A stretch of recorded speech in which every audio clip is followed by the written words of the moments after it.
আমি শান্ত, আমাকে দেখে কোনো মেয়ে বিয়ে করতে চাইবে না, কিন্তু আমার ভাগ্য না, আমার স্ত্রীর দুর্ভাগ্য যে ওর সাথে আমার বিয়ে হয়।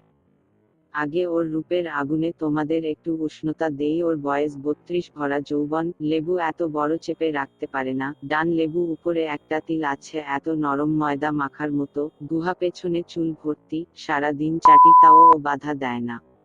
আমার তো মনে হয় ওর ভালোই লাগে। শুরু করা যাক আমার বউয়ের করুণ গল্প। আমার বিয়ে হয় গ্রামে। আমাদের জমিদার বাড়ি বিক্রি করতে গিয়ে যে বিক্রি করতে সাহায্য করেছিল সেই লোকটার মেয়ের সাথে হয়। মা হলেন ধার্মিক মহিলা আর মেয়ে সে খানদানি মাও পাল্লা দেবে।